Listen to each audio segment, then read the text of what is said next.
ఉదయం లేస్తూనే భర్త కోసం చూసింది. ఎక్కడున్నాడు? గాఢంగా నిట్టూర్చి లేచింది. అప్పటికే అత్తగారు లేచి దంతధావనం కావిస్తోంది. ఏం పిల్లాడో ఏమో, నేను చచ్చిపోతే ఎలా బ్రతుకుతాడో. పెళ్ళాన్ని లేపి కాఫీ పెట్టించుకోకూడదు? అపరూపమాయే. ఏదో మొగుడు అలసొచ్చాడే అనుకుందాం, ఆడదానికి ఆ మాత్రం తెలివుండదా? కాఫీ నీళ్ళిచ్చుకోరు? తన అజాగ్రత్తకు నిద్రకు తిట్టుకుంది మనసులోనే. అత్తగారి సాధింపులు వింటూనే పనులు చేస్తోంది. రేణుకకు మహా బాధేసింది. తొందరపడి అత్తగారిని ఎన్నో ఊహించుకుంది. అవసరం వస్తే అందరికంటే బాగానే సాధించగలదన్నమాట. 6 నెలలు సావాసం చేస్తే తెలుస్తుంది ఎవరి గుణమైనా. వదినమ్మను లేపమంటారా? అత్త ముందు కాఫీ ఉంచి అడిగింది. లేపాల్సిన వాళ్ళని లేపి సమయానికింత వాడికి కావలసినవి పడేస్తే చాలు, మాకు మర్యాదలు చేయమని ఏం అనలేదు. వెటకారం చేసిందామె. రేణుక మౌనంగా వెళ్ళిపోయింది. మధ్యాహ్నం ఆడపడుచు నవ్వుతూ రేణుకకు వడ్డించసాగింది. ఏం తినాలనుంది మరదలా? అలా తల వంచుకుంటావేం? నేను చూస్తానులే. ఏం లేదొదినా, అన్నీ బాగానే ఉంటాయి త్వరగా చెప్పింది. నీ సిగ్గు బంగారం కాను, చెప్పవే. నాకైతే వేడి వేడి రొట్టె గోంగూర పచ్చడి తినాలనుండేది. నవ్వుతూ రేణుక బొగ్గగిల్లింది. ఆవిడగారు చేరని తెలిస్తే సూడిదలు వేడుకలు నేనే చేసేదాన్ని. నాకేం తెలుసు? ఊళ్ళో జనమంతా ఒకటే ప్రశ్నిస్తున్నారు, ఒక్క కూతురు ఒక్క కోళ్ళంటూ. ఏం చెప్పను, దేనికైనా రాత ఉండాలి. సీతమ్మ అందుకుంది. రాతకేం వచ్చిందమ్మా, వాళ్ళమ్మ ఆసుపత్రిలో ఉంది పాపం, లేకుంటే ఊరుకునేదా? నువ్వు సత్యకాలపుదానివి, ఆమింట్లో ఉంటే మాత్రం చేసేదా? ఆ మనిషి రెండో మనిషికి పెడుతుందా? అప్పుడేం మరిచిపోయేవటే? పెళ్లినాడు మీకు చీరలు తెస్తే ఎన్ని మాటలనలేదు, ప్రాణం పోయే వరకు మరిచిపోతానా? మరిచిపోక జ్ఞాపకం చేసుకుంటే ఏం లాభమమ్మా? తెంచుకుంటే తెగిపోయే బంధమా? మనుషులంతా ఒక రకంగా ఉండరు. తల్లికి నచ్చజెప్పింది. ఆడబడుచుకు మనసులోనే వందనాలు అర్పించింది రేణుక. సీతమ్మ కోడలికి కొత్త చీర తెప్పించింది. పూలు ముడిచి నలుగురిని భోజనాలకు పిలవాలని ప్రతిపాదించింది.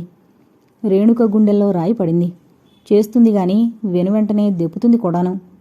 ఆవిడ సాధారణంగానే మాటలే తను భరించలేదు. వద్దని చెప్పే ధైర్యం లేదు. ఆమె అనుకున్నది నిజమైంది. పేరంటాళ్ళు అందరూ కూర్చునుండగానే అనవలసిందేదో అనేసింది. ఒక్కత్తి ఓహో అంటే అందరూ మురిసిపోయారు. ఓ అచ్చట ముచ్చట వారికి లేకపోయినా నాకెలా ఉండదు? ఒక్క కోళ్ళాయే చేస్తున్నాను. ఏంటో ఎన్నో అనుకుంటాం, ఏమీ కావు. మా వాడి రాతే బావుండలేదమ్మా. పండగ పబ్బమా ఏం లేదు. సీతక్క, మీ వియ్యపురాలకి పక్షవాతమని విన్నాను. డబ్బు దండిగా ఉంటే అన్ని రోగాలే. తుమ్మినా ఊమినా మందులు కావాలి. ఆమె బాగున్నాడు మహా పిలిచినట్టు. అమావాస్య నాడల్లా అట్లు పోసి, అల్లుడా రమ్మని పూర్ణిమ నాడల్లా పుణుగులు చేసి, పురుషుడా రమ్మని పిలిచేది. ఆమె వెటకారంగా అన్నా అదో పెద్ద హాస్యం కింద తీసుకుని అందరూ నవ్వేశారు. రేణుక వంచిన తల ఎత్తలేదు. కన్నీళ్లు అదిమి పట్టడానికి తన శక్తినంతా కూడదీసుకుంది. గర్భిణీ స్త్రీని సంతోషంగా ఉంచితే మంచి గుణముగల సంతానం కలుగుతుందని వేడుకలు చేస్తారు. ఈ వేడుక మాత్రం తన దర్పం ప్రదర్శించుకోవడానికే చేసినట్టు అనిపించింది. పాటలు, పసుపు కుంకుమ ఇవ్వడము, పండ్లు పంచడము కాగానే పెరట్లోకి వెళ్లి కళ్ళొత్తుకుంది. ఎందుకొచ్చిందో అప్పుడే సీతమ్మ అవతలకొచ్చింది. ఎందుకే కంటతడి? మా కాలంలో కొరడాతో కొట్టిన నీళ్ళొచ్చేవి కావు. ఎవరేమన్నారని? అందుకే అంటారు, కోటి వరాలిచ్చిన కోడలు కూతురవుతుందా అని. అదేం లేదు, కంట్లో నలకపడిందత్తయ్య. కళ్ళు కడుక్కుని బయటకొచ్చింది. 8వ నెల వెళ్ళగానే శ్రీనివాసరావు వచ్చి కూతుర్ని పిలుచుకు వెళ్ళాడు. వెళ్లేనాడు భర్త ఇంటి దగ్గరే ఉన్నాడు. అతని పాదాలకు నమస్కరించింది. మీరు కనీసం ఒక క్షేమార్తురాలు ఉందని గుర్తుంచుకుని అప్పుడప్పుడు రండి. ఆమె కంఠం పూడుకుపోయింది. రేణు, నిన్ను మరిచిపోతానని ఎలా అనుకున్నావు? ఈ 2 నెలల్లో ఎన్నిసార్లు నా దగ్గరున్నారు? పేకాట మానమని ప్రార్థిస్తున్నాను. అది కొంపలు కూలుస్తుంది. అతని చేతులు పట్టుకుంది. నీ మొహం, ఇలాంటి పిచ్చి ఆలోచనలు మాని హాయిగా వెళ్ళిరా. చిన్నగా వీపు మీద చరిచాడు. అత్తగారికి నమస్కరించింది. సుపుత్ర ప్రాప్తిరస్తు అని దీవించింది. మొదట మగపిల్లవాడు కావాలమ్మాయి, ఆడపిల్లని కని కూర్చునేవు. అత్తగారి ఆజ్ఞాపన. బావుంది సీతమ్మ, అదేం చేసి పెడుతుందా ఏం? ఎవరో ముత్తైదు నవ్వింది. రేణుక భారమైన హృదయంతో అత్తిల్లు వదిలింది. రాధమ్మకు ఒక కాలు సరిగ్గా లేదు. మూతి వంకర తిరిగింది. కుడిచేయి పూర్తిగా వ్యర్థమైపోయింది. ఏదో ఇంట్లో తినుండే మనిషి మధురాక్షి ఉన్నదని ఊరుకుంటే రేణుక కంటే ముందే కన్ను ఆపరేషన్ అంటూ ఆసుపత్రిలో చేరిందామె. ఆమెను చూడ్డానికి వెళ్లిన శ్రీనివాసరావు అక్కడే చిక్కడిపోయాడు. కాళ్ళు చేతులు ఆడడం లేదు. కూతురి బాధాకరమైన అరుపులు చూస్తే గుండెలు అలసిపోతున్నాయి. వెంకన్న, మునసబు గారు అబ్బాయిని అడిగి కారు తెమ్మని చెప్పు, పెద్దాసుపత్రికి తీసుకుపోదాం. కంటనీరు పెట్టుకుంది. మరేం భయం లేదమ్మా, తొలిసారి కాబట్టి అలా బాధపడుతోంది. ఈ ఊళ్ళో రోజుకు 10 కానుపులు ఇట్టే చేయమా? కాసింత పలచని సగ్గుగంజి నీవేసి తీసుకురా. నర్సొచ్చి అభయమిచ్చింది. వంట మనిషి చేత గెంజి కాయిస్తుంటే ఆమె కళ్ళు వర్షించసాగాయి. మనిషి ధనవంతుడైనా బేదవాడైనా విధి చేతిలో కీలుబొమ్మని అప్పుడు అర్థమైంది. ఎదురింటి మాస్టారు కూతురు ప్రసవించినప్పుడు చాలా కష్టమైంది. తను టీవీగా సలహా ఇచ్చింది. బిడ్డలంటే మట్టిగడ్లా ఏం, గాలికలా కండానికి, డబ్బు దగ్గర అంత కాపినందేనికి హాయిగా సిటీకి తీసుకెళ్ళకూడదు. డబ్బు పాడుగాను, బిడ్డ కంటే ఎక్కువ. తండ్రి పరీక్షలంటూ ఊళ్ళు లేకుండా పోయారు. పిల్లలంతా చిన్నవారు, ఎలా వెళ్ళాలి? మాకు పరీక్షా సమయం అన్నదా ఇల్లాలు. మనసుంటే మార్గం ఉంటుంది. ఏమో, అంత అజాగ్రత్త పనికిరాదు. ఏదో భగవంతుడి దేవల్ల కనింది కాబట్టి సరిపోయింది. బిడ్డలంటే ఎంత ప్రణాళిక ఏం కదా అంటూ వచ్చింది. నిజమే, ఆ ఇల్లాలు ఎంత అనుభవంతో ఉందో పరీక్షా సమయం అని. తనకీనాడు ఏం తక్కువ ఉంది, కానీ ఏమీ చేయలేకపోయింది. ఓయి భగవంతుడా, భలేగా బుద్ధి చెప్పావు. లెంపలు వాయించుకుని ఎడంచేత్తో గెంజి గ్లాసు తెచ్చి కూతురి చేత తాగించింది. అందరిలాగే అతి సామాన్యంగా రేణుక సాయంత్రానికల్లా ఆడబిడ్డను ప్రసవించింది. తేలిగ్గా నిట్టూర్చింది. రాధమ్మ ఎంత ఉబలాటం ఉన్నా కాళ్ళు చాపి మనవరాలికి నీళ్లు పోయలేదు. తలకు నూనె కూడా రాయలేదు. కూతురు అన్ని పనులు చేసుకుంటూ ఉంటే అసహాయంగా చూడడం తప్ప ఏం చేయలేకపోయింది. వియ్యాలవారికి కబురు చేసింది. 10 రోజుల తర్వాత ఇంటి ముందు టాక్సీ ఆగింది. భర్తేమోనని రేణుక ఆదురుదాగా చూసింది. శ్రీనివాసరావు మొదట దిగి జాగ్రత్తగా మధురాక్షిని దింపుతున్నాడు. ఆమె కళ్లకు చెలువ కళ్ళజోడుంది. ఆ దృశ్యం రాధమ్మ కంటపడలేదు. త్వరగా లేచి ముందుట్లా నడవలేదు. అందుకే లేవబోయి కూర్చుంది. ఎవరే ఉంటారు? మీ అత్తగారా? రారు, వాళ్ళు రారమ్మా. మగపిల్లవాడు కాదని మా అత్తగారి కోపం వచ్చింది. నాన్నగారులా ఉన్నారు అంది. అతను మధురాక్షిని గదిలో పడుకోబెట్టొచ్చాడు. ఏం అంత మునిగిపోయే పనులేం చేశారు? నిండు మనిషి ఇంట్లో ఉందన్న జ్ఞానం కూడా లేదా? నాకు ముందుట్లా తిరగడం చేతనవుతుందా? ఉన్నదొక్కతే. ఎంతో వైభవంగా చేయాలనుకుంటే అన్నీ కళ్ళయ్యాయి. 10వ రోజున నామకరణోత్సవం చేద్దామనుకుంటే అటు మీరు లేరు, ఇటు అల్లుడు రాలేదు. రాధమ్మ భర్తను దులిపేసాగింది. అబ్బబ్బా, ఇంట్లో అడుగు పెట్టగానే నీ గోలేమిటే? మొదట పాపను చూడండి. రేణుక దగ్గరగా వచ్చాడు. పాపను అందించింది. పాపను ఎత్తుకుని సంబరంగా చూశాడు. కోపం వచ్చిందా రేణు? ఏం చేయని చెప్పు. అటు వ్యాపారం ముగించి ఎలా ఉందోనని మధురాక్షి వద్దకు వెళ్ళాను. ఒకటే భయపడిపోయింది. ఒకవేళ ఏదైనా అయితే అందరూ నన్నే అనరు. మీ అమ్ముంది, వెంకడున్నాడు, అవసరమైతే కారు ఇవ్వాలని మున్సబు గారికి చెప్పే వెళ్ళాను. గడగడ పాట అప్పచెప్పాడు. ఏంటి, మీరెన్నాళ్ళు ఆ మహాతల్లి సేవలు చేశారా? కన్న కూతురు ఏమైనా పర్వాలేదా? ఎవరన్నా వింటే నవ్విపోతారు. ముక్కున వేలుంచుకుంది. ఇప్పుడేమైంది? ఇల్లు నౌకర్లు అందరూ ఉన్నారు. నేనేం వెంట పెట్టుకుపోయానా? నేనున్నా నర్సో డాక్టరో కాన్పు చేసేవారు అన్నాడు ఆమె మాటలను కొట్టివేస్తూ. అంతే నాన్న, ఊరుకో అమ్మా. తండ్రి అందించిన పసిబిడ్డను తీసుకుంది. శ్రీనివాసరావు మనవరాల్ని గురించి ఒక్క మాట కూడా అనకుండా వెళ్ళిపోయాడు. నువ్వు ఆయన్నే సమర్థిస్తున్నావే తల్లి. కీడించి మేలన్నారు. నీకేమన్నా అయితే? నాలాంటి దానికేం కాదులే అమ్మా. సాగిరానప్పుడు సరిపెట్టుకోవడమే మంచిది. నీకు కాలు చేయి లేవడం లేదు. నాన్నగారితో ఘర్షణ పడడం మంచిది కాదు. సాగిరాకపోవడమేమిటే? అర్థంగాని పిచ్చి పిచ్చి మాటలు మాట్లాడుకో. అమ్మా, నీకేం అర్థం కాదు. నోరు చేస్తావు. వెనక ముందు ఆలోచించక ఏదో అనేస్తావు. జరిగే పనులన్నీ గుమ్మరంగా జరిగిపోతాయి. విసుక్కుంది రేణుక. ఆమె అర్థం చేసుకోలేకపోయింది. వెంకన్న, ఆ మహాతల్లి ఏ గదిలో పావడించిందిరా? మేడ మీద గదిలోనమ్మా. వెంకన్న భయపడుతూ జవాబు చెప్పాడు. మేడ మీదనా?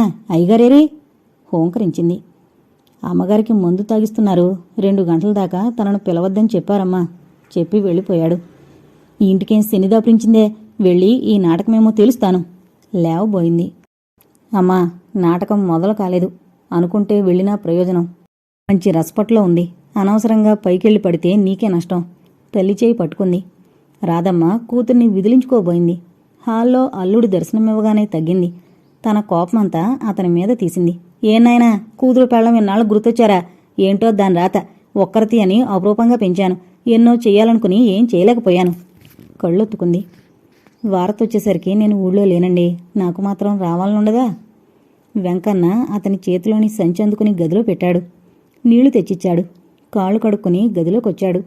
అతన్ని నిలదీసి బాగా దులిపేయాలి అనుకున్న రేణుక అతని మనోహరమైన చిరునవ్వు చూస్తూనే మరచిపోయింది. పాపకు పాలు కుడుపుతూ లజ్జితురాలై పైటంతా భుజాల మీదుగా తీసుకుంది. పాపను నేను చూడద్దా రేణు? ముఖం మీద నుండి పైట తొలగించాడు. ఆమె త్వరగా సర్దుకుని కూర్చుని పాపనతనికి అందించింది. అచ్చు నీలాగే ఉంది సుమా. మంచం వారగా కూర్చున్నాడు. కూతురి బొగ్గలు వేలుతో రాస్తూ చూడసాగాడు. అమ్మ మీలాగే ఉందనంటోంది. అత్తయ్య రాలేదేం? వయసు ముదురుతోంది. తిరగడం అంటే మాటలా? ఎలాగో నామకరణోత్సవానికి వస్తుంది. మనవడైతే చాలా సంబరపడేది. పెద్దవారి మనస్తత్వాలు ఏం చేస్తాం అన్నాడు. బావుంది. ఆ మాత్రం తెలీదా? మన ఇష్టప్రకారం జరిగితే బాగానే ఉన్నాం. అయినా తనకు 3 అమ్మాయిల తర్వాతే మీరు పుట్టారుగా. అంత లోతుగా ఆలోచించే తీరికేది? పోనిద్దు, చాదస్తాం. పాపకేం పేరు ఆలోచించావు? ఎవరు ఆలోచించారు? మీరు రాలేదు. అటు నాన్నగారు ఊళ్ళో లేరు. అందుకే నాకేమోగా ఉండేది. అమ్మని చూశారుగా అంది దిగులుగా. అంతా బావున్నారా నాయనా అంటూ వచ్చాడు శ్రీనివాసరావు. ఇద్దరూ చాలాసేపు వ్యాపార విషయాలై మాట్లాడుకున్నారు. భోజనాలకు పిలుపొచ్చింది. భోజనాలు చేస్తుండగా అతిథుల గదిలో అల్లుడి పడక ఏర్పాట్లు చేయమని చెప్పాడు శ్రీనివాసరావు. పైనుందిగా ఆశ్చర్యంగా చూసింది రాధమ్మ. అందుకే నీకు బుర్ర మాంద్యం అంటాను. కింద కూతురుంటే అతను మీదొకడు గోళ్ళు గిలుకుంటూ కూర్చుంటాడా ఏం? మరేం మాట్లాడలేదామె. ఒకరోజుండి 25వ రోజున నామకరణోత్సవానికి వస్తానని వెళ్ళిపోయాడు సారథి. అల్లుడున్నాడని అమ్మాయి గోల పెడుతుంటే ఊరుకున్నాను. అసలు మీ ఉద్దేశం ఏమిటి? నిలదీసి అడిగింది రాధమ్మ. ఏ విషయంలో? నెంపాదిగా అడిగాడు శ్రీనివాసరావు. ఎంత వెర్రివారు! ఆ మధురాక్షో ఏమాక్షో దిక్కులేకొచ్చిందా? ఏదో పడు ఉంటుందంటే దాన్ని మెడకించారేమిటి? ఇప్పుడు ఆమెను ఎవరు వరించబోతున్నారట? కన్ను గిన్ను బాగు చేస్తున్నారు. నువ్వసలు మనిషివా? తోటి స్త్రీ కష్టాల్లో ఉంటే పలకరించకపోగా ఇష్టమొచ్చినట్లు మాట్లాడతావేం? దాని కన్ను బాగైతే నీకేం?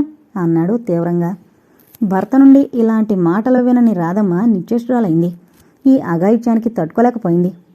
మీరు మతుండే మాట్లాడుతున్నారా? నేను ఆసుపత్రిలో పడి అలో అంటూ ఏడుస్తుంటే నా ఇంట్లో ఉండి అది చూస్తాననొచ్చిందా? ఆ మాట మీకెందుకు తట్టదు? వస్తానని చాలాసార్లే అంది. నేనే నీ నోటికి జడిసి వద్దన్నాను. ఇదిగో ఇప్పుడే చెప్తున్నా. నన్నంటే అన్నావు. దాన్నొక మాట అనడానికి వీల్లేదు. బ్రతకలేక మన ఇంటికి రాలేదు. నీడలేకొచ్చింది.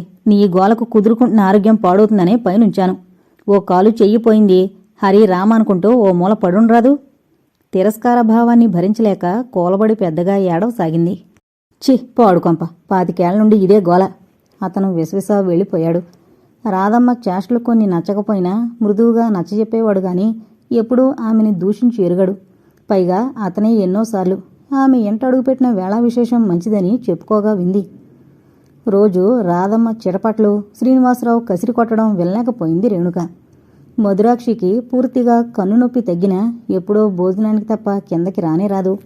వచ్చిన శ్రీనివాసరావుతోనే వచ్చి పాపను చూసి ముద్దు పెట్టుకుని వెళ్ళిపోతుంది. రాధమ్మ ఎన్ని మాటలన్నా ఎవరూ పట్టించుకోవడం లేదు. ఉదయం పీటల మీద కూర్చున్నప్పుడు అతి సామాన్యంగా కూతురు కూర్చోవడం రాధమ్మకే నచ్చలేదు. బ్రాహ్మడు తొందర చేస్తుంటే మరేం అనలేకపోయింది. సాయంత్రం పేరంటాళ్ళొచ్చినప్పుడు అలా కూర్చోవడానికి వీల్లేదని పాపం ఆయాసపడుతూ వెళ్ళి బీరువా తీసి నగలు తీసింది. కొత్త బెనారసు చీర తీసింది. మధురాక్షి కొలుపుగోలుగా వచ్చి పాపను ముస్తాబు చేసింది. రేణు, నీ పెట్టె తాళాలివ్వు. రేణుక తల్లి దగ్గరకు విసిరింది. మరో 10 నిమిషాల్లో ఆపసోపాలు పడుతూ వచ్చింది. హుస్సురని మంచంపై కూలబడింది. పెట్టెలో ముత్యాల దండే ఉంది. వడ్డాణం కాసుల పేరు లేవు. రేణుక గుండెల్లో రాయి పడింది. ఏం చెప్పాలా అనుకుంది. మాట్లాడవేమే? ఇంత ఒక్కలో ఆ నగలని ఎవరు పెట్టుకుంటారమ్మా? ఉండనిద్దు అంది. పెట్టుకోకుంటే మానే, అవి పెట్లో లేవు. అసహనంగా అడిగింది. మా అత్తవారింట్లో బీరువాలో పెట్టాను. ఈసారి తెస్తానులేవే. ఎంత నిర్లక్ష్యమే నీకు? చిన్నవా చిటికవా? 60 కాసుల బంగారం. అది ఇంకా పల్లెటూరు. మీ అత్త పెత్తనాల పక్షి. ఏ రాత్రి ఏ పగలు ఎవరొస్తారో తెమ్మని చెప్పు. అలాగే చెప్తాను. రేణుక సంభాషణ తుంచివేసింది. చేతులకు మురుగులు, మెడలో గొలుసు, పొట్టుగౌను వేసేసరికి రబ్బరు బొమ్మలా మెరిసిపోయింది పాప. పేరంటాళ్ళు ఒక్కొక్కరే రాసాగారు. రాధమ్మకు బాగుండలేదని బంధువులనెవరినీ పిలవలేదు. చేసేవారు లేరని కాదు, తను తిరగలేదు. ఎవరికి దొరికింది వాళ్ళు పట్టుకుపోతారని భయం. ఏం పేరమ్మా రాధమ్మ? మనవరాలి పేరు ఓ ముత్తైదు అడిగింది. నాకైతే మాళవిక అని పెట్టాలనుంది. తండ్రి వసుదాని పెట్టుకున్నారమ్మా. ఆ పేరు బాగానే ఉంది. పాపను అలంకరించిన ఉయ్యాల్లో పడుకోబెట్టి రేణుక ముత్తైదువులు పాట పాడారు. సీతమ్మ తనకేం పట్టినట్టు ఓ మూల కూర్చుంది. మధురాక్షిని గురించి అమలక్కలు గుసగుసలాడారు. రేణుక విని బాధపడింది. అందరికీ మధురాక్షే తాంబూలాలు అవి ఇచ్చింది. అందరూ గిలకలు, ఫ్రాకులు, బొమ్మలు పాపకు బహుమతిచ్చి వెళ్ళిపోయారు. సీతమ్మ అయిష్టంగా లేచి మనవరాలి మెళ్ళలో ఓ సన్నని గొలుసు వేసింది. మధురాక్షి చిన్న ఉంగరం వేలుకు పెట్టింది. మీరు ఎందుకింత ఖర్చు చేశారండి? మొహమాట పడింది రేణుక. ఎన్నాళ్ళ నుండి మీ ఇంట్లో పడున్నాను, ఆ మాత్రం చేయకూడదా అని నవ్వింది. ఆ నవ్వును చూసి లోలోపల అసహించుకుంది రేణుక. కాస్త ఆలోచిస్తే వృధాగా కరిగిపోయే ఆమె యవ్వనానికి జాలిపడేదే. కూతుర్ని బలవంతంగా అత్త చేతిలో పెట్టింది. అత్తలు దోచుకుపోయింది చాలదని నువ్వు పుట్టావే గంగానమ్మ. మనవరాల్ని ముద్దు పెట్టుకుంది. మొదటిసారి మగబిడ్డ అయితే రేణుకకు మతిపోయింది. ఏదో ఓ బిడ్డ, ఈ సాంఘిక దురాచారాలు, కట్నపిశాచి అలా అనిపిస్తుందని తెలీదా అమాయకురాలికి?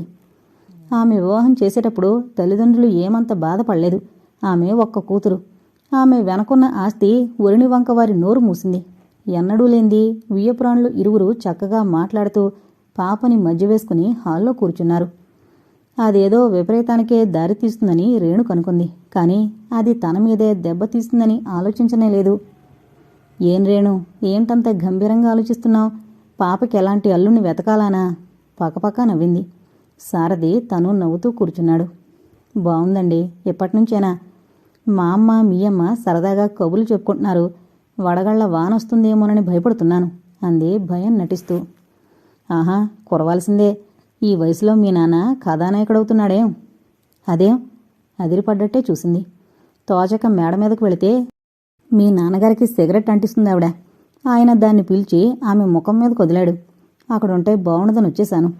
తల ఉంచుకుంది. అల్లుడు ముందా విపరీతపు చేష్టలేమిటో ఆమెకు అర్థం కాలేదు. పోనిద్దు, ఆయన పనికి నువ్వు సిగ్గుపడ్డం దీనికి? మగవాడు, వయసుతో నిమిత్తమేముంది? రాణిగారు ఎప్పుడు దయచేస్తారో చెబితే ఆమె చుబుకం పట్టి లేపాడు. నేను లేకుంటేనే హాయి కదా, ఇష్టం వచ్చినంతసేపు పేకాడుకోవచ్చు. ఏయ్, నాకేం పనిలేదా? పేకెందుకు ఆడతాను? వ్యాపారం, వ్యవసాయం, ఎన్ని పనులు. నీకేమో హాస్యంగా ఉంది. చిరుకోపం ప్రదర్శించాడు. ఎన్ని పనులున్నా సాయంత్రం ఇంటికి రారేమిటి? నాకైతే ఒకటే దిగులుగా ఉండేది. ఇప్పుడు పాప ఉంటుందిగా, నువ్వు నన్నే మరిచిపోతావు. మగవాడన్నాక 1,00,000 వ్యాపకాలుంటాయి. అవన్నీ పట్టించుకోకూడదు చిలుక. నీకేం తక్కువైనా పోట్లాడాలి. చాలండి చిలకట, ఎలక అనలేదు. నయం, కూడబెట్టండి కూతురికి. నేను అందరిలా సంకుచితంగా ప్రవర్తిస్తానేమిటి? చదివించి వదిలివేస్తాను. హాయిగా తనకు నచ్చిన వాడిని చేసుకుంటుంది. ఏ కులమైనా నాకేం అభ్యంతరం లేదు. అవన్నీ ఇప్పటి కబుర్లులేండి అంది. పోనిద్దు, ఓ పాట పాడు అన్నాడు ఆమె ఒడిలో తల పెట్టుకుని. ఇదేం పసిపాపాయిలా, లేవండి. అతన్ని బ్రతిమలాడించుకోవడం ఇష్టం లేక రాగా సుధారస పాడింది. అతను మెచ్చుకోలుగా ఆమె చేయి నొక్కాడు. నీ కంఠంలో మధురత ఉంది కానీ చక్కని ఇంగ్లీషు ట్యూన్ కూడా నేర్చుకో అన్నాడు. భార్యాభర్తలు మాటల్లో పడ్డారు. లైటు వేసుకోవాలని కూడా తెలియలేదు. మధురాక్షి తలుపుపై నెమ్మదిగా తట్టింది. ఇరువురు తేరుకున్నారు. పాప ఏడుస్తోంది. సిగ్గుపడి లేచి లైటు వేసి పాపం తెచ్చుకుంది రేణుక. సారథి అలా చూస్తూ కూర్చున్నాడు. మర్నాడు ఉదయమే సీతమ్మ, సారథి ప్రయాణమయ్యారు. రాధమ్మ తలుపు వరకు వెళ్ళింది. ఏమో జ్ఞాపకొచ్చినట్టు అల్లుణ్ణి యువతలకు పిలిచింది. చూడ్నాయనా, వడ్డాణం, కాసుల పేరు ఈసారి వచ్చేటప్పుడు పట్రా. అక్కడుంటే పోతుందని కాదు, నువ్వు ఇంటి పట్టునుండవు. మొదట ఆమె చెప్పేది అర్థం కాలేదు. నెమ్మదిగా మరో విధంగా అర్థం చేసుకున్నాడు. అవి ఇంకా విడిపించుకు రాలేదండి, మరో 4 నెలలు పడుతుందేమో. అదేం? ఈసారి ఆమె మతిపోయింది. బీరువాలో ఉన్నాయని చెప్పిందే రేణుక. మీరు పొరపాటున వినుంటారు. అవి తాకట్టు పెట్టాక విడిపించనేలేదు. అతనికేం తెలుసు ఆమెకు తెలియకుండా భార్య అతనికిచ్చిందని? ఏంటేంటి, తాకట్టు పెట్టావా? ఎవడ సొమ్మని పెట్టావు? వాటిపై నీకేం అధికారం ఉంది? అయ్యో, ఎంత అప్రతిష్ట! రాధమ్మ అరుపులకు అందరూ హాల్లోకొచ్చారు. అదేమిటి అట్లా మాట్లాడతారు? మీరేగా రేణుకు చేత పంపారు. ఏమన్నావు? నేను పంపానా? నా ప్రాణం పోయినా అలాంటి పని చేస్తానా? ఆమె మాటలు విననట్టే రేణుకు వైపు తిరిగాడు. ఆమె చెయ్యి పట్టి తల్లి ముందుకు ఈడ్చాడు. మీ అమ్మ ఏంటంటోంది? అతని కళ్ళు నిప్పులు గొక్కుతున్నాయి.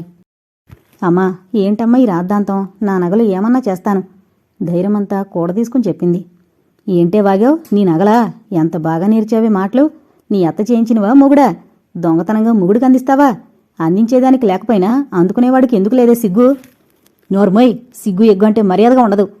అతడు రేణుక వైపు వెళ్ళి ఆమె 2 చెంపలు ఎడాపెడా వాయించాడు. భుజాలు పట్టి కుదిపాడు.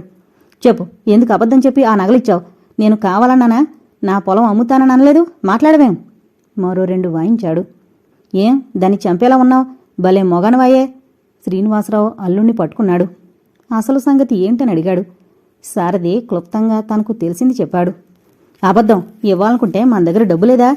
రాధ మరిచింది. అమ్మా, ఆయన ఏమీ అబద్ధాలు చెప్పలేదు. అబద్ధం నేను చెప్పాను. ఆయన కష్టంలో ఉంటే ఆదుకోవడం నా కనీస ధర్మం అనుకున్నాను వెక్కుతూ చెప్పింది. అయ్యో, దీనికి మందో మాకు పెట్టారండి, లేకుంటే ఈ మాటలేమిటి? రాధమ్మ దవడలు నొక్కుంది. అధికంగా మాట్లాడద్దు. అలాంటి అలవాట్లుంటే మీకుండొచ్చు, మాకు కాదు. రేణుక, ఎంత పనిచేశావు! ఛీ, ఆత్మాభిమానం అమ్ముకునేలా చేశావు. రేణుక వైపు చూశాడు సారథి. ఆ చూపులు భరించలేకపోయింది. నన్ను క్షమించండి. అప్పుడు మీ అవసరం తప్ప మరేం గుర్తుకు రాలేదు. నిజమండి. అతని చేతులు పట్టుకుని ప్రాధేయపడింది. ఏంట్రా ఈ రాద్ధాంతం? వీళ్ళ సొగసులకు మోసపోయాం. మంచి మర్యాద లేదు. చేసుకున్న కర్మకు పోషించక తప్పదు. భార్యాపిల్లలను తీసుకుని బయలుదేరు. ఆమె ధనరాశులన్నీ దోచుకున్నట్టు గోల్ చేస్తోంది. సీతమ్మ వచ్చింది రంగంలోకి. మేమే మోసపోయాం. చదువు డబ్బు ఎక్కువ లేదు. చెప్పు చేతల్లో పడుంటారు. ఏదో ఈ వయసులో ఆదుకుంటారనుకున్నాను. ఏం చూసుకుని గర్వం? ఆడదాని నగలు తాకట్టు పెట్టేవాడు ఓ మగవాడేనా? రాధమ్మగారు, అత్తగారనే మర్యాద ఉంచాను. మీరు కాపాడుకోవడం లేదు. నాకు కోపం వస్తే మనిషిని గాను. నీ నగలు వారం రోజుల్లోగా తెచ్చి మీ ముఖాన కొడతాను. రేణుక, పద, పాపం తీసుకురా. రేణుక గదివైపు పరిగెత్తింది. ఆగు, రోషముంటే ఆ నగలు తెచ్చి తర్వాత పెళ్లం బిడ్డను తీసుకుపో. అంతవరకు నీకేం అధికారం లేదు. రాధమ్మ మాటలకి అతడేం అనలేదు. మాట్లాడబోయే తల్లి చేపట్టుకుని బయలుదేరాడు. నేనొస్తున్నాను. రేణుకొచ్చింది. నగల కింద నువ్విక్కడే తాకట్టుండాలి. వస్తాను. గిరుక్కుని తిరిగాడు. కాస్త నా మాట విను సారథి. శ్రీనివాసరావు ఏదో చెప్పబోయాడు. మీరు మొదట మీ భార్యను అదుపులో పెట్టండి. తర్వాత అందరూ మీ మాట వింటారు. మీరు డబ్బిచ్చిన నేం కొనలేదు. మర్యాద మనన లేకపోయాక డబ్బెందుకు? తగలేసుకోనా? ఈవిడిగారి చెప్పు చేతల్లో పడుండాలట. మా ఇంట్లో మేముంటేనే ఇంత మర్యాదగా చూస్తున్నారు. ఇక మీ ఇంట్లో పడుంటే చేసే మర్యాద ఊహించొచ్చును. వస్తాను. మీ వస్తువులిచ్చి నా భార్యను తీసుకుపోతాను. రేణుక పిలిచినా ఎవరడ్డు పెట్టినా వినకుండా వెళ్ళిపోయాడు. ఏంటమ్మా ఇది? నీతో ఏదొచ్చినా చిక్కే. కన్నీరు కారుస్తూ చూసింది రేణుక. నోరు మీవే. అల్లారు ముద్దుగా పెంచి అన్నీ సమకూరిస్తే దుబ్బుడయిందట. అన్నీ వాడికి అందిస్తావు. అసలు నువ్విచ్చిన అలుసు కాదు ఇదంతా. ఇంతింత పిల్లలు ఎంతో తెలివిగా భర్తలు నాడిస్తున్నారు. నువ్వు ఉన్నావు ఎందుకు? ఇంట్లో నాశనం చేయడానికి. ఎంత తెలివిమాలిన పిల్లవు నా కడుపు నెల పుట్టావే. చూడండి నాన్న, అమ్మ మాటలు. వారెంతో ఆశతో వచ్చారు. వట్టి చేతులతో ఎలా పంపేదనిచ్చాను. అది నిజమే తల్లి. ఒక్క మాట మాతో అనద్దా? పెద్దవాళ్ళమున్నామని మరిచిపోయావా? అమ్మతో చెబితే ఎవరన్నది నాన్న. మీరు ఊళ్ళో లేరు. పొరపాటు నా వల్ల జరిగింది. మాటలు ఆయన అన్నారు. అసలే అభిమానం జాస్తి. అడుక్కు తినే అభిమానం. చూస్తానుగా. నగలు తెచ్చేది 16 ఏళ్లు పెంచిన మేము దూరం అయ్యాము. అతను ఆప్తుడయ్యాడా? సంబడం. చీరలు నగలు తెస్తే ఇంకా ఎక్కడుండేవో మన అమ్మాయి కళ్ళు. ఏసడించిందామె. ఊరుకో. అయిందానికి సాధిస్తే ఏమొస్తుంది? పరాయవాడు కాదు కదా. నువ్వు నూరంతలా పారేసుకోవడం ఏం బాగుండలేదు. రేపు దాన్ని సాధిస్తారు. మధురాక్షి, పాపను తీసుకో. ఇలా రామ్మా. కూతుర్ని పిలిచాడు. మధురాక్షి చేతిలో పాపను పెట్టి తండ్రి ఒడిలో దూరిపోయింది. వెక్కి వెక్కి ఏడ్చింది. ఊరుకో తల్లి, ఊరుకో. బొగ్గలు ఎలా కందిపోయో చూడు. దీని అతివాగుడు, అతని అసహనము నిన్ను కొంగదీస్తున్నాయి. కూతురి బొగ్గలు నిమిరాడు. రేణు, ఆ తాళపు చెవులేలా పడే? రాధమ్మ అడిగింది. దిండు కిందున్నాయి. వెక్కుతూ జవాబు చెప్పింది రేణుక. నగలు, మంచి చీరలు అన్నీ ఆయాసపడుతూనే తీసింది. ఇదిగో, ఇవన్నీ ఎనపేట్లో పెట్టండి. దీనికి తెలివొచ్చే వరకు అత్తగారు పెట్టిన నాన్తాడుతోనే వెళ్ళని. అన్నీ తెచ్చి ఉయ్యాల బల్ల మీద పెట్టింది. మాధురి పాపను పడుకోబెట్టొచ్చింది. మధు, అవన్నీ పైకి తీసుకురా ఆజ్ఞాపించి లేచాడు శ్రీనివాసరావు. మధురాక్షి నగలు పట్టుకుని మేడెక్కుతుంటే చిన్నప్పుడు తల్లి చెప్పే కథ గుర్తుకొచ్చి నవ్వింది. ఎందుకు నవ్వుతావు? శ్రీనివాసరావు ప్రశ్నించాడు. మా అమ్మ ఓ కథ చెప్పేది. అది జ్ఞాపకొచ్చి నవ్వుతున్నాను. ఇంట్లో పెళ్లి జరుగుతుంటే దొంగలొచ్చారట. మా బంధువులెవరో స్త్రీలందరినీ మేడెక్కించాడట. మీకేం భయం లేదు, తలుపులు వేసుకోండి, పోలీసులను తెస్తానని వెళితే ఈ ఆడంగులంతా తమ నగలను కాపాడుకునే ఉపాయం ఆలోచించారట. పాత మేడ, ఎండలో పోసిన గింజలు పెట్టడానికి ఓ గది, ఆ గదికో కన్నం, ఆ కన్నంలోంచి గదిలోకి చూశారు. రాగులు కనిపించాయి. ఒక తెలివిగలదాన్నో అనుకున్న తెలివిలేని స్త్రీ వాటిని చూసి, అందరూ వెంటనే మీ నగలు తీసి ఈ కన్నం గుండా గదిలోకి వేయండి.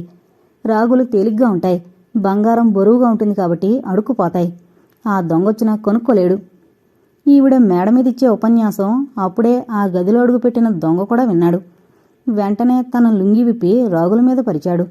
పైనుండి నగలు పడ్డము పూర్తి కాగానే లుంగీ మూటగట్టుకుని వెళ్ళిపోయాడు.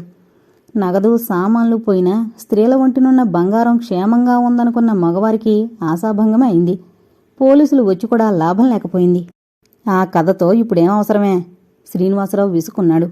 ముందు ముందు మీకే తెలుస్తుందిలేండి. సుతారంగా నవ్వి ఆఖరి మెట్టు మీద నిలబడి ఒకసారి వెనక్కు తిరిగి చూసింది. ఆమె మాటలకు అంతగా గాకపోయినా కొంత అర్థం ఊహించిన రేణుక ఉలిక్కి పడింది. నాకేం అన్నీ చూడాలని లేదా? ఈ ప్రపంచంలో ఆడవారు ఎన్నో రకాలుగా ఖర్చు పెడతారు. యాత్రలంటారు, దానము, మట్టిగడ్లు అంటారు. ఒక్క బిడ్డ అందరిలో అధికంగా ఉండాలని ఎన్నో చేశాను. నా సుఖాలు మాని నీకనే అన్నీ సమకూర్చాను. దాని ఫలితం ఇదా? రాధమ్మ మాటలు సాగుతూనే ఉన్నాయి. చాలే, సమకూర్చి ఏం చేశావు? అమ్మా, అందరిలో అధికంగా ఉండాలని పెట్టిందెప్పుడు దక్కదమ్మా. నేను మనిషినే, నేనేం బొమ్మని కాను. నాకు కొన్ని బాధ్యతలుంటాయని ఎందుకు మరిచిపోతావో నాకు అర్థం కాదు. ఎంత తెలివిహీనులో ఒక కూతురుగా పుడితే సుఖం అనుకునేవారు. నా స్నేహితురాళ్ళంతా పుట్టినింటికి రావడం లేదా, పోవడం లేదా? వారందరికంటే నాకు ఎక్కువ ఏం చేశావు? ఎన్ని మాటలంటున్నావే? ఏ స్నేహితురాలికి నీకు జరిగినన్ని వేడుకలు జరిగాయే? ఎవరికే 2 జతల గాజులున్నాయి. ఉంటే ఏం లాభం? అన్నీ అప్పగించావుగా. మళ్ళీ నీ చేతికొస్తే చూస్తాను. కోపమొస్తే ఎంత పడితే అంత అనేయడము, ఏది పడితే అది చేసేయడమే తెలుసు. నాకివ్వకుంటే పోని, నువ్వంత ప్రాణంగా ప్రేమించే నగలు నీ దగ్గరైనా ఉంచుకోకూడదు? పరాయివారి పరం చేశావు. మీ నాన్న పరాయివారా? నీకు మతిపోతోందే. అమ్మా, నువ్వు నా తల్లివి. నీకు అబద్ధాలు చెప్పి అన్యాయం చేశాడంత మురుకురాల్ని కాదమ్మా. సరే, ఎందుకే? నేను చెబితే అసహజంగా కనిపించొచ్చు. నీకే అర్థమవుతాయి నెమ్మదిగా అని లేచి గదిలోకి వెళ్ళింది. బీరువాకున్న అద్దంలో ముఖం చూసుకుంది. ఎర్రగా కందిపోయిన చెంపలను చూసి నవ్వుకుంది. నోరు ఎంత పెద్దదైనా, బుర్ర ఎంత పెద్దదైనా శారీరకంగా అబలలు, అసహాయులైన స్త్రీలను తలుచుకుని బాధపడింది. ఆ క్షణంలో అత్తగారి వాదన సమంజసమైంది అనిపించింది. ఈ కష్టాల్ని దృష్టిలో పెట్టుకునే కాబోలు పుట్టగానే అయ్యో ఆడపిల్ల అంటారు. నువ్వు ఆడదానివే వసు, నాలాగే కష్టాలు పడతావా? కూతురి బొగ్గలు నిమిరింది. తల్లి బాధను అర్థం చేసుకున్నట్టు ముఖమంతా చిట్లించి ఏడ్చింది పాప. సారథి రాకకై క్షణమొక యుగంగా ఎదురు చూడసాగింది. అతడు ప్రత్యుత్తరం రాస్తాడని నమ్మకం లేకపోయినా 2 ఉత్తరాలు రాసింది రేణుక. చి, ఏం మనిషి, పాప కూడా గుర్తుకు రావడం లేదా అని విసుక్కుంది. కూతురి గుప్పిళ్లు విడదీస్తూ ఆడుకుంటున్న సమయాన హాల్లో పెద్ద గందరగోళం వినిపించింది. సారథి వచ్చాడేమోనని వెళ్ళింది. మేడమెట్ల దగ్గర మధురాక్షి నిలబడింది. ఉయ్యాల బల్ల మీద రాధమ్మ కూర్చుంది. ఎదురుగా సోఫాలో శ్రీనివాసరావు కూర్చున్నాడు. రాధమ్మ ఇరువురిని మార్చి మార్చి చూస్తోంది. ఈసారి మేడక్కేమంటే కాళ్ళు విరగొడతాను. ఇంటింటా రమ్మంటే ఇల్లంతా నాదనన్నట ఓ ఆడది నీలాగే. కదులు! రాధమ్మ ఆజ్ఞాపించింది. నువ్వు చెబితే కాదు, ఇంటి యజమాని చెబితే కదులుతాను. మధురాక్షి నిర్భయంగా జవాబిచ్చింది. ఏమన్నావు? నేను ఇంటి యజమానురాలను కాను. నీ కళ్ళు నెత్తిమీదకొచ్చాయా? యాండి, ఇది సంసారాల కొంపేనా? భర్త వంక తిరిగింది. ఇప్పుడు ఎవరేం కాని పని చేశారని అరుపులు పెడబొబ్బలు అందర్నీ ఎంత పడితే అంత మాట అంటావు? విసుక్కున్నాడు. మధురాక్షి వైపు చూసి, మధు, నువ్వెళ్ళు, పెట్టులో బట్టలు సర్దు, ఇది రోజు ఉన్న భాగవతమే అన్నాడు. ఆమె రాధమ్మ వైపు నిర్లక్ష్యంగా చూసి వెళ్ళిపోయింది. ఆమె కోపంగా లేచి భర్త దగ్గరగా వచ్చింది. అసలు మీ ఉద్దేశం ఏమిటి? నేనిదే చెప్తున్నాను. ఆ మహమ్మారిని ఇంట్లో నుండి పంపేయండి, లేకుంటే నేనే పోతాను. అరుపులు తప్ప మరో విషయం ఆలోచించావు. దాన్ని ఇంట్లో నుండి పంపేస్తాను. నీకు కాలు చెయ్యి అవిటి, ఇల్లెవరు చూస్తారు? డబ్బు పారేస్తే బోలెడు మంది నౌకర్లుంటారు. ఆ వేషాలు, ఆ కులుకులు, అయ్యో రాత. చాలే, నౌకర్లు ఏం చూస్తారు? మధురాక్షి ఇక్కడే ఉంటుంది. నాకు నౌకర్ల మీద నమ్మకం లేదు. నువ్వు నోరు పారేసుకోవద్దు శాంతంగా చెప్పాడు. ఎలా ఉంటుందో నేను చూస్తాను. ఏ హక్కుతో ఉంటుందో. హక్కు కల్పిస్తాను. ఈరోజు సాయంత్రమే అన్నవరం వెళుతున్నాం. అక్కడ మధురాక్షిని నేను వివాహం చేసుకుంటాను. అతడి మాట పూర్తి కాకమునిపే నిలువెల్లా వణుకుతూ కూలబడిపోయింది. ఏమన్నారు? మళ్ళీ అనండి ఆ మాట. సిగ్గులేదు? ఈ వయసులో పెళ్ళటి పెళ్ళి. అరిచి గోల పెడితే లాభం లేదు. నీకు సేవలు చేస్తూ కూర్చునే ఓపిక నాకు లేదు. నేను వ్యాపారం చేసేవాణ్ణి. ఒక్కొక్కసారి నెలలకు నెలలు ఊరు విడిచి ఉండాలి. అప్పుడన్నీ ఎవరు చూస్తారు? అల్లుడు ఆసరాగా ఉంటాడనుకుంటే అదేం పాపమో, మీ ఇద్దరికీ అసలు పడదు. ఈ విషయంలో నేను ఆలోచించే ఓ నిర్ణయానికొచ్చాను. చెరచెర మేడపైకి వెళ్ళాడు. రాధమ్మ దుఃఖం మరచి విస్మయంగా వెళ్లే భర్తవంక చూసింది. తనకంటే 7 సంవత్సరాలు పెద్ద. అలా పిల్లాళ్లా గంతులు వేస్తున్నాడు. దానికి కారణము మధురాక్షి యవ్వనమా? అరిచి గోల పెడుతుంది అనుకున్న తల్లి అలా మౌనంగా ఉండేసరికి రేణుకి హడలెత్తింది. అమ్మా అంటూ వచ్చి తల్లిని కుదిపింది. యమ్మా, మీ నాన్నగారి మాటలు విన్నావా రేణు? కూతురి భుజం మీద తలవాల్చి వెక్కి వెక్కి ఏడ్చింది. రేణుకకు దుఃఖం ముంచుకొచ్చినా బలవంతంగా ఆపుకుంది. ఊరుకోమ్మా, ఊరుకో. చెరువు తెగితే ఆపగలం గాని మనిషిలోని కోరికలు గుర్రాల్లా పరిగెత్తితే కళ్ళెం వేలేం. ఆయనంతా నిర్ణయించుకున్నాక ఏమన్నా లాభం లేదు. రేణు, నీకింత సహనం ఎలా వచ్చిందే? ఈ వయసులో ఈ విపరీతమేమిటే? మగవాడికి వయసుతో నిమిత్తము ఏ శాస్త్రాలు పెట్టలేదు కదమ్మా. ఇలాంటి విపరీతాలు జరిగాయి కాబట్టే చిత్రాంగి కథ వెలిసింది. కన్యాశుల్కం కథ చదివి వినిపించలేదా? అవన్నీ కథలే. ఇలాంటి విపరీతాలు ఎక్కడా వినలేదు. కథలు వాస్తవాలకు ప్రతిరూపాలమ్మా. లేని వస్తువును రచయిత మాత్రం ఎలా సృష్టిస్తాడు?